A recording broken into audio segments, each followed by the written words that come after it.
राम मंदिर, रामलला का मूर्ति रखवाने वाली कांग्रेस थी, रामलला का तलवार ताला खोलवाने वाले राजीव गांधी थे। अभी भी इनको नहीं पता है। और नहीं बस कोर्ट नहीं मंदिर भी बनाया, तमिलनाडु में मत कीजिए। तीसरी बात, ये जो यहाँ गला फाड़ रहे हैं ना, बेवकूफी की बातें कर रहे हैं, पूरा देश जानता है सिर्फ रामलला के नाम पे सियासत कर रहा है इन्हें। जिन्ना के कब मजार पे कौन गया था? क्या किस नेता का नाम था जरा बता दे। अडवाणी जी गए थे ना? नहीं, मैं जिन्ना के मजार पर कौन गया? बाबर की मजार पर पंडित नेहरू गए थे ना? पंडित नेहरू के बारे में मुझे नहीं पता। नहीं, ये देखो ज्ञानदेव पाड़े और इंदिरा गांधी बाबर की मजार पे गई थी। बाबर तेरी रजा तेरा दिल चीर निकलेगी जब मां भारती की म्यान से शमशीर निकलेगी। Okay okay okay okay okay अब मैं आ रहा हूं। देखिए मां भारती की तरफ से शमशीर निकलेगी, लेकिन उस शमशीर का क्या करें? उस शमशीर का क्या करें? जी ओके ओके अंसार, मैं बताता हूं शमशीर का क्या करें जी। सुधांशु त्रिवेदी जी बहुत पढ़े लिखे आदमी हैं, प्रोफेसर साहब हमारे उपाध्याय जी पढ़े लिखे आदमी हैं, लेकिन वो शमशीर ये है कि अगर हिंदुस्तान का सुप्रीम कोर्ट ये आदेश कर दे कि पॉलिटिकल डिबेट में नेहरू और बाबर का नाम नहीं लिया जाएगा तो बीजेपी का कोई भी आदमी कौंसिलर का चुनाव नहीं जीत पाएगा। यह है सच्चाई, यह है सच्चाई। ये सिर्फ बाबर और नेहरू के नाम पे अब तक चुनाव लड़ते चले आ रहे हैं। अपना जब कोई नेहरू खानदान तो सर एक मिनट, अच्छा पहली बार बोले यार ऐसा तो नहीं होता। बोलिए अब इतनी बड़ी गलती, एक तो नमूना बना के खड़ा कर दिया है। अरे नहीं, नमूना नहीं है आप आपस में करवाए चले जा रहे हो। भाई देखिए इतना हम अच्छी तरीके से जानते हैं, दुश्मनी सियासत में जाति नहीं होती। कोई किसी पार्टी के साथ चला जाता है, कोई किसी पार्टी के साथ चला जाता है। जैसे बीजेपी भी उस आदमी के बाद जो अफजल गुरु को अपना बाप मानती थी, उसके साथ सरकार बना करके बैठे हुए हैं। ये तो सियासत में विचारधारा कभी भी बदल सकती है, लेकिन मुझे लग रहा है कि जिस तरह से हिंदुस्तान की बाज मीडिया ने, कुछ मीडिया ने बीजेपी के एजेंडे को बना करके आगे बढ़ा करके राहुल गांधी को देश का दुश्मन बना दिया, इसमें कोई शक की गुंजाइश नहीं। वो क्या है क्या नहीं है वो समझे, उसका खानदान का दोष है। अब राहुल गांधी अगर कांग्रेस चुनाव नहीं जीत पा रही है, उसकी कमियां हैं और होंगी रहेंगी, ये हम मानते हैं, लेकिन हर मौके पर उसको जलील करना। अगर वो आदमी पार्लियामेंट से उठ करके गया तो आपका मीडिया कह रहा है कि घुसपैठिया का नाम आते ही राहुल गांधी भाग गए। क्या सबसे बड़ा घुसपैठिया? मीडिया नहीं कह रहा, अमित शाह ने बोला, और घुसपैठिया का नाम लेकर भागे। सर तो अमित शाह ने बोला तो आपने काउंटर क्यों नहीं किया? क्यों आपने काउंटर नहीं किया? अभी महाराज ने और सुधांशु जी ने दो बातें कही कंटिन्यू, हिंदू हिंदू हिंदू। उन्होंने हिंदू की बात की, शादाब चौहान हिंदुस्तानियों की बात करेगा। और वो बात ये है कि 1882 में जब बंकिम दा, मैं प्रधानमंत्री जी के अनुसार बोल रहा हूं, बंकिम दा जी ने जब 1882 में आनंद मठ लिखा, जिसके माध्यम से वंदे मातरम का जिक्र हुआ, उससे पहले कोई इतिहास नहीं है हिंदू मुस्लिम में नफरत का।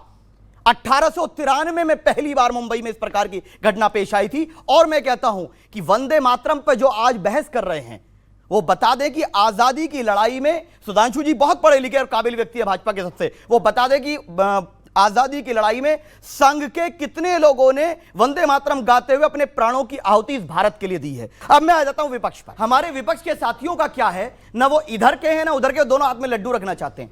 कांग्रेस के प्रवक्ता खड़े हैं और हमारे समाजवादी के प्रवक्ता मेरे भाई खड़े हैं। दोनों के नेताओं ने सदन में खड़े रहकर के ये नहीं कहा कि वंदे मातरम को इंसिस्ट नहीं करना चाहिए, क्योंकि मुसलमान भारत से प्रेम करता है, मैं भी प्रेम करता हूं, लेकिन हमारा बिलीव हम मां नहीं मानते और मां की भी हम पूजा नहीं करते, सम्मान करते हैं, उनका आदर करते हैं। इन्होंने कहा राम मंदिर में मूर्तियां हमने रखवाई थी, मतलब यह है कि बाबरी मस्जिद की शहादत में ये भी मिले थे, ये भी मिले थे, ये सब मिलकर के जिम्मेदार थे।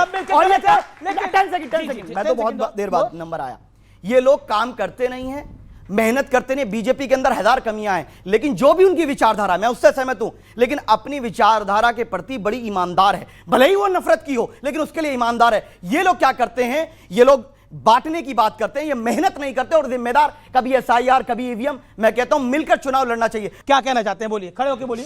सर धुरंधर में दिखाया गया है कि असली वॉइस है पाकिस्तान डायरेक्ट कर रहे थे, लाइक डायरेक्टली कहां पे हमला करना है, कमांडोज को कहां पे अटैक करना है। और लेकिन इल्ज़ाम लगा था उस टाइम पे, कांग्रेस ने लगाया था कि आरएसएस ने करवाया ये। एक बात, क्योंकि धुरंधर फिल्म एक आई है जो कि बहुत बड़ी सुपरहिट फिल्म है, उसकी बहुत चर्चा हो रही है। लेकिन आज मैं आपको दिखाना चाहता हूं असली धुरंधर इस देश के एनएसए अजीत डोवाल ने काफी वर्षों पहले एक बात बोली थी, वो आज के परिप्रेक्ष्य में जरूर सुननी चाहिए व्यूअर्स, और यहां पर जो दर्शक बैठे हैं वो जरूर सुने, और फिर वो 30 सेकंड की बाइट है, सुनते हैं जरा एक बारी वीडियो कॉल। दर्द है तो केवल इसी बात का, भारत के इतिहास में अगर दर्द केवल इस बात का नहीं है कि विदेशियों ने हमारे साथ क्या किया, उनका तो हम मुकाबला कर लेते। दुख इस बात का था कि हमारे सभी लोगों ने साथ नहीं निभाया और साथ नहीं दिया, और इसकी फीलिंग आज भी मुझे इस देश में होती है। ये कुछ वर्षों पुरानी बाइट है, बड़ी इस समय वायरल हो रहा है। मैं एक सेकेंड मैं सुधांशु त्रिवेदी से समझना चाहूंगा। सुधांशु त्रिवेदी, अजीत डोवाल का कहने का तात्पर्य क्या था? कुछ वर्ष पुरानी ये बाइट है, मैं फिर एक बार डिस्क्लोजर दे रहा हूं, मेक योर पॉइंट। उनके कहने का भाव बहुत स्पष्ट था, जब जब हम बटे तब तब हम कटे। जब हम राजा अंभी और पोरस के बीच में बटे, यूनानियों के हाथों कटे। जब जयचंद और पृथ्वीराज चौहान के बीच में बटे तो गोरी के हाथों कटे। जब महाराणा प्रताप और राजा मान सिंह के बीच में बटे तो अकबर के हाथों कटे। जब छत्रपति शिवाजी महाराज और मिर्जा राजा जयसिंह के बीच में बटे तो औरंगजेब के हाथों कटे। सर आपने अपने टर्न पे बोली है। अरे बिल्कुल आप अजीत डोवाल के माने का जो उन्होंने 2 लफ्ज बोले हैं, इन्होंने सारा चीजें 2 बिरादरियों में बांट दिया उस चीज को। एक मिनट मैंने सारे विदेशी लुटेरों का नाम लिया, बिरादरी कैसे आ गई? ये चोर की दाढ़ी में तिनका, चोर की दाढ़ी में तिनका। भाई साहब ये सुनिए, गोरी अकबर औरंगजेब में बिरादरी, देखो कहते कहते आरज़ू वहां पे आ गई। की बात की, आप आजाद भारत की बात, वो कब की बात कर रहे थे? आपने 2 साल पहले बोली, अब आप बताइए कि नहीं, 2 साल पहले नहीं, और क्या पुरानी बात के बारे में बोली जो बीजेपी ठीक है ओके सुधांशु जी 30 सेकंड मत जाने दो ना भाई। इन्होंने कहा ऐसे नहीं, आप मुसलमानों को दुश्मन बना रहे हो। सुनिए अब आजाद भारत की बात कर रहा हूं। सुनिए आजाद भारत, आजाद भारत सुनिए ना, फिर मुसलमानों को जोड़ रहे हो। तो औरंगजेब को मुसलमानों से क्यों जोड़ रहे हो? बाबर से क्यों जोड़? बाबर हमारा रिश्तेदार नहीं, आपका है सर। अकबर औरंगजेब की कब्र पे कौन गया? इमरान प्रतापगढ़ी कांग्रेस के नेता और असदुद्दीन ओवैसी, अकबरुद्दीन ओवैसी। क्या कहते हो? मेरा मतलब नहीं है भाई, ऐसा झूठ ना बोलो। सवाल आपका पॉइंट, अपनी बात रखो। सर हम युवा है, हमारी बेरोजगारी पे, हमारी शिक्षा पे कब चर्चा होगी? ओके बिल्कुल कहना चाहता हूं, जब बेरोजगारी और शिक्षा की बात होती है तो ये लोग क्यों ले आते हैं बाबरी मस्जिद बीच में? पूछो ना।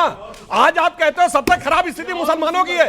सुनो एक बात, 37 लाख एकड़ जमीन पड़ी हुई है वक्फ बोर्ड के पास। कितने स्कूल बनाए, कितने यूनिवर्सिटी बनाई, कितने कॉलेज बनवाए, कितने मेडिकल कॉलेज बनवाए? रोजगार कैसे मिलेगा? वो वक्फ बोर्ड पे आ गए। अच्छा ठीक है, और सवाल सवाल क्या? विपक्ष पार्टी हार का मंथन करने की जगह वोट चोरी जैसे मुद्दों को क्यों उठाती है? ओके, विपक्ष पार्टी हार के मंथन करने की जगह वोट चोरी जैसे मुद्दों को क्यों उठाती है, इसका जवाब अब आप बताइए ना। हर बारी वोट चोरी, पहले ईवीएम की दिक्कत थी, अब वोट चोरी की दिक्कत है, क्यों? बच्चे ने बहुत ही अच्छा 30 सेकंड सार्थक प्रश्न किया है। वोट जो चोरी इस लोकतंत्र से जुड़ा हुआ मुद्दा है। चुनाव आयोग का मतलब है निष्पक्ष, पारदर्शी और विश्वसनीय होना चाहिए। हम चाहते हैं सभी राजनीतिक दल विश्वसनीयता का जो संकट आ रहा है उस पर प्रश्न लगाए और ईमानदारी से सही चर्चा हो, ताकि लोगों में भरोसा बढ़े लोकतंत्र के लिए।